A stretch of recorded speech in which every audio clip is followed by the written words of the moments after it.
Picture this. The United States and India, two giants smiling for the cameras, calling each other strategic partners. But behind those handshakes, a different battle was brewing, not with tanks, but with paperwork. This was a war of tariffs and trade rules, where the weapons were percentages, and the casualties were felt in shopping malls and on farms. Imagine a general in a suit muttering, "Let's add a 25% tariff on steel." It doesn't sound dramatic, but the impact is explosive. One day, they're talking cooperation. The next, they're quietly making it more expensive for each other to do business. It's like being best friends, but every visit comes with a secret fee. This wasn't front-page news, but it was a high-stakes game of economic chess. Each new tariff was a calculated move, but in a global economy, you can't hurt your neighbor without feeling it yourself. The US felt India wasn't playing fair. India felt targeted just as it was rising. So they did what powerful nations do when they disagree but don't want a real war. They started a trade war. Everyday items became pawns in a much larger game, and millions of ordinary people, unaware of the game, were about to get caught in the crossfire. The stage was set for a quiet clash of titans, and the world was about to feel the ripples. Tariffs might sound boring, but they hit closer to home than you think. A tariff is just a tax on imported goods, so when the US taxes Indian steel, American companies pay more, and so do you. The car you want, the building downtown, even your groceries, they all get pricier. It's a stealth tax you never see, but you always pay. When India taxes American almonds, Indian shoppers pay more, and US farmers lose business. It's not just about prices, it's about jobs. Factories in Ohio or Punjab might lay off workers because parts or customers just got more expensive. A trade war meant to protect jobs can end up costing them. Everyday goods become political weapons. Your apple, your jeans, your snacks, all caught in the crossfire. That's why you should care. In a trade war, everyone is on the front line, even if you're just standing in the checkout line. It's not just numbers on a balance sheet, it's real people, real jobs, real lives. The impact is everywhere, even if you never see it. So next time you hear tariff, remember it's not just paperwork, it's your wallet. And in this war, nobody is truly safe. The consequences are real, and they're personal. That's why this story matters. Before the tariff storm, US-India trade was a growing, if complicated, friendship. The US sold India high-tech goods and mountains of farm products, almonds, apples, soybeans. India sent back clothes, jewelry, medicines, and IT services. It was a balance. Each side depended on the other, but tensions simmered. The US said India's high tariffs made it hard for American companies to compete. India argued it needed to protect its farmers and industries from being overwhelmed. The US wanted more access to India's huge market. India wanted to shield its own. A special program, the GSP, let India export thousands of goods to the US tariff-free, a lifeline for millions of Indian jobs. But as India's economy grew, the US saw this as a giveaway to a competitor. Even in the good days, the seeds of conflict were there. It was only a matter of time before things boiled over.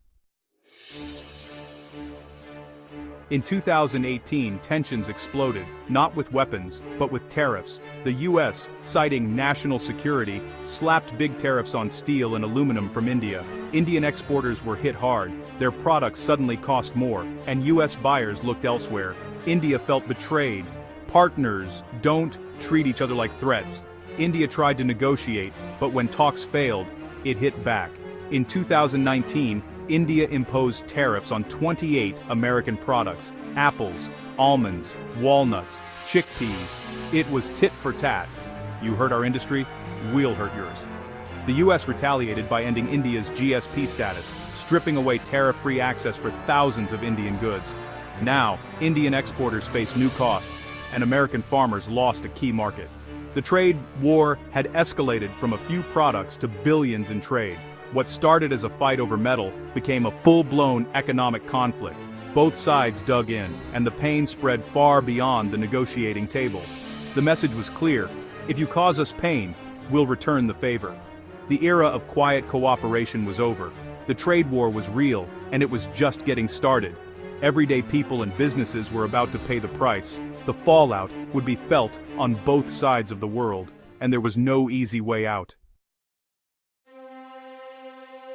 The tariff war wasn't just numbers, it was livelihoods. In California, almond growers lost their biggest market overnight. Warehouses filled with unsold nuts and family farms faced ruin.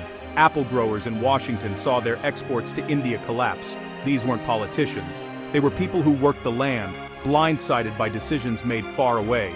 In India, losing GSP status hit small factories and workshops hard. Jewelry makers in Jaipur, leather workers in Agra. Suddenly, their goods cost more in the US, and orders dried up. Many had to lay off workers, putting families at risk. The supply chain, the journey from factory to store, was thrown into chaos. Companies scrambled to find new suppliers and markets, driving up costs and uncertainty. The pain was real, and it rippled through small towns and big cities alike. This was the untold story, not about leaders, but about ordinary people caught in the crossfire.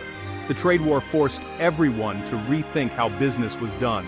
It was a massive, costly headache for the global economy. And for many, the scars are still there.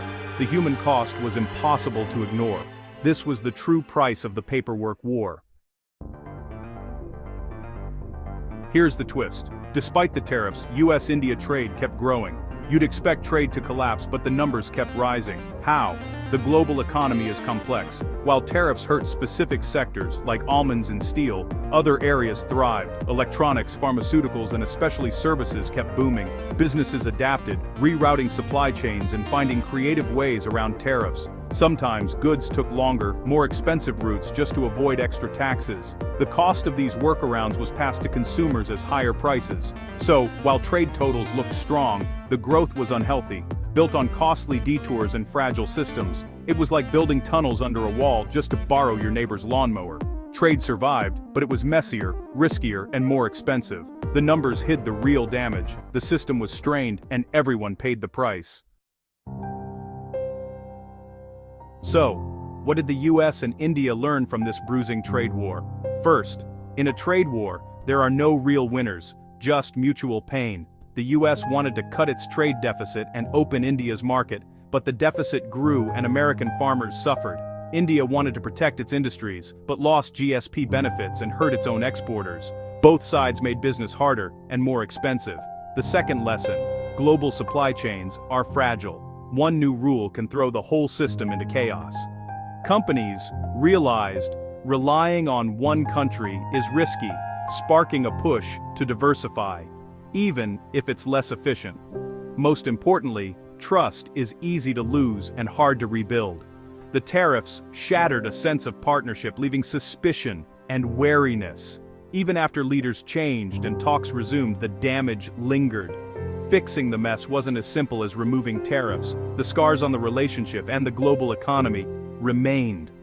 Cooperation, once broken, is tough to restore.